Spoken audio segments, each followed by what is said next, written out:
Bob, Aiden, whatever you want to call me. I'm back today with another new toy. Yay! I'm keep getting instruments, and that's just cool with me. I just played a little snippet of Richard Strauss' Ein Heldenleben, one of his famous tone poems. I'm working up more of this, not just what I just played, for an audition upcoming. And it doesn't sound too bad. Anyway, I'm here to talk about this. This is a Bach 50B2. And some of you guys might be going, wait, didn't you have one of those already? And you featured it in several of your videos, like a couple years ago? And you'd be right. Yeah, I used to have one of these. It had not these extenders, and it was in, let's see, there we go. It was in E flat. It looked like this. This might be more familiar, with the shorter second valve tuning slide. And yeah, I used to have one. I bought it for very cheap on eBay, and I ended up trading it for a bunch of Shire's parts, which I used for kind of a long time. And I kind of wish I could have kept it, but it wasn't as good as this one actually, so I'm not too mad that I don't still have it. I got this also for pretty cheap on eBay, and it's in way better shape than the last one I had. The last one I had had a lot of lacquer missing. You know, that's not a big issue for me. I really don't care about lacquer that much. But it also, like, both of the valve tuning slides were completely frozen. I mean, I tried a lot of things to get them to move, and they just did not move. And like the F tuning slide was out just a little bit, and if the F tuning slide is out any at all, I'm basically flat on low F, so it was kind of useless. And the slide moved okay, but it was pretty stuffy. It had like a really cool vintage sound, but it was not very easy to play. What else? It had split triggers, which this one does not. I'll talk about that in a second. But this one is in really good shape. I think the bell section was refurbished, meaning someone cleaned it and then put new lacquer on it. I'm pretty sure it was semi-recently. The bell looks kind of weird, like it's not the original lacquer. And some of the engraving is just a little bit filled in, like the lacquer filled in the indents that the engraving made. And there's some little like crease-ish things in the bell, and I think that might be from shipping coming here, because the guy just shipped it in the original case with like a little bit of foam in it, so that probably happened in shipping. I'm not too broken up about it, and honestly, I just don't care that much. And I could get that rolled out if I really wanted to. What else? So yeah, this is a Bach 50. On my other horn, the one that's silver with Thayer's, is also a Bach 50. And the one that I had before that was a Shire's with a Bach 50 bell. And the one before that was one of these with, you know, the E flat slide, and they were stuck, and that was a Bach 50B2. And the one before that was a Bach 50B with a closed wrap and no second valve. And I actually owned two Bach 50s before that. So this is like, what, my 7th, 8th Bach 50 that I've owned. And they've all been completely different, and I love basically all of them. And I wish I had all of them still, because I just love Bachs. Why do I love Bachs, you ask? I just like the Bach sound. That's it. Even the really bad examples I've had, this is not the best one I've ever played. And like the last one I had with the E flat slide, it did not play very easily, and it was not a super great horn, but I just love the sound. And I think the sound loses just a little bit when you put on like cool valves and stuff.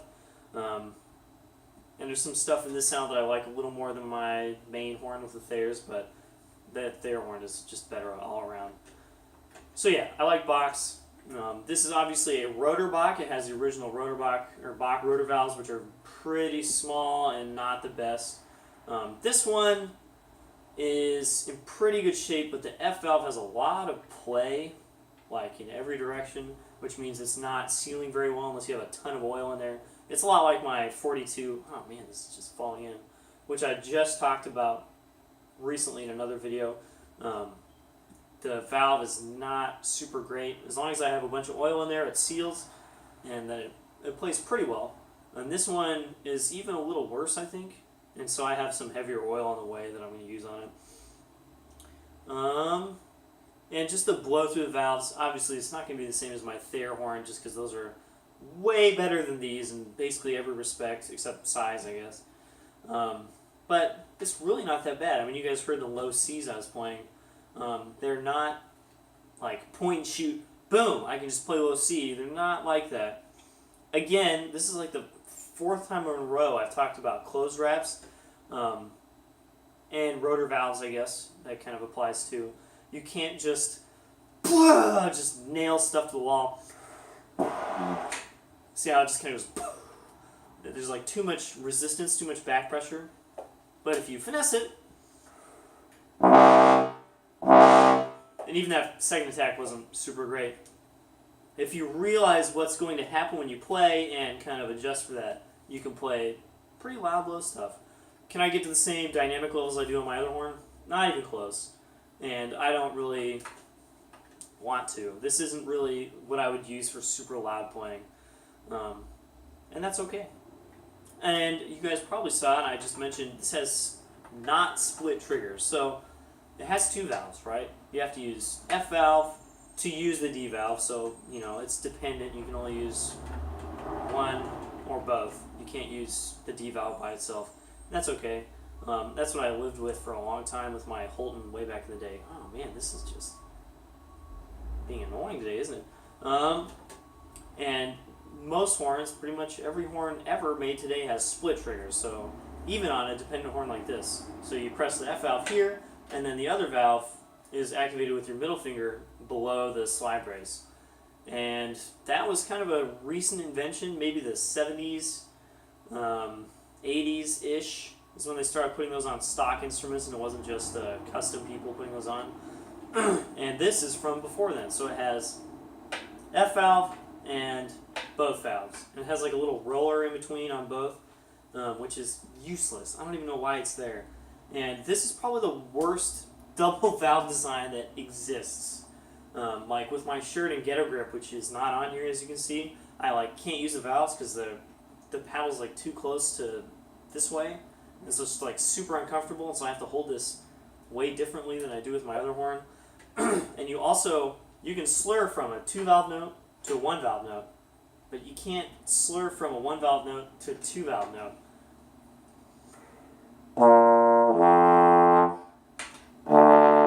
There's no way to go from like F to D, for instance. I mean, I could like...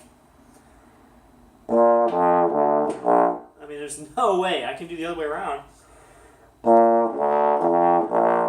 And it's really awkward, and like it cuts up my thumb like crazy because these surfaces just kind of go on your skin. And so there's a bunch of technical stuff that I literally can't play, like stuff in my solo, scales that go down low. I mean, there's like no way to play B flat scale.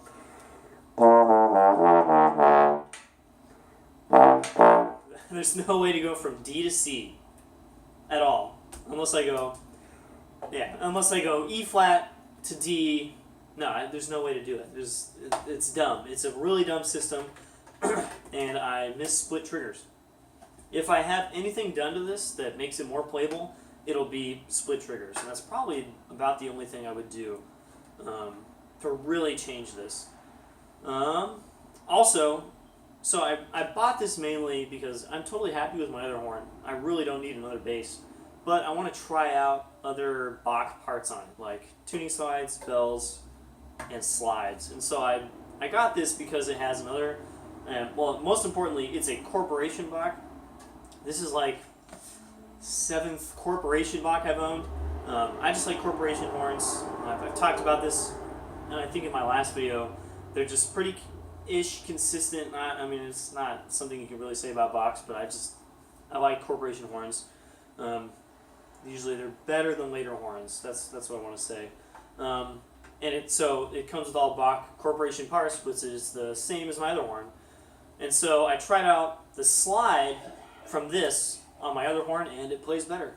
It just does. It doesn't move as well. It's slightly out of alignment, but it has more core to the sound. It's a little less open, and it plays really well. So actually, this is the slide from my Thayer horn, And it's a good slide. It moves really well. It's pretty open. The high range isn't very good on it, and it doesn't have quite as much core of the sound. On this, it actually kind of opens it up a little bit, just because it is more open, so it's kind of a good switch to trade the slides between horns. So already I've gotten my money's worth, and I got a better slide than I already had. So for this, I might end up disassembling the whole thing. I'll have the bell mounted for my other instrument, so I can swap them out, and maybe this bell's better. I think it's a pretty good bell. I honestly can't tell because it's on these valves, and they're just not as good. I think I've tried the tuning slide. I can't remember. I didn't really try for that long, so I need to try that. So yeah, Corporation 50B2. It's a new toy. We'll see what I do with it. I might just sell it as is. I might take it apart. Oh, one cool thing is that, so these ship stock with just this little guy plugged into this, like I showed you earlier. F, E flat tuning is what that is. This one has these cool extenders, kind of like on my Thayer horn, that put it in G flat instead of G. It has these cool extenders that look like they're stock, but apparently these were never made by Bach. So someone bought some Bach parts and made these like perfectly stock looking extenders to put it in F, D tuning, which is what I'm used to. And that's pretty neat. Like, I've never seen these anywhere else. Most 50B2s you'll see will just have F, E flat tuning, or they'll have a custom D slide that'll look, totally different. One thing that is annoying, and you've seen me do this 10 times in this video, is that this is the natural resting state, which is F flat, E flat. It's not a note, really. You can't play E flat in first position. So you have to extend that, and then you have to extend this to about there. Let's see. It's a little sharp, so a little farther. You have to extend it to about there to get to F, D. And then the slide grease I have on these is just a little too loose, and so if I hold it like this, it just kind of falls in very slowly, which is kind of annoying. But anyway, there you go. 50B2 rotor valves. Not a perfect horn, but not a bad one. See you guys later.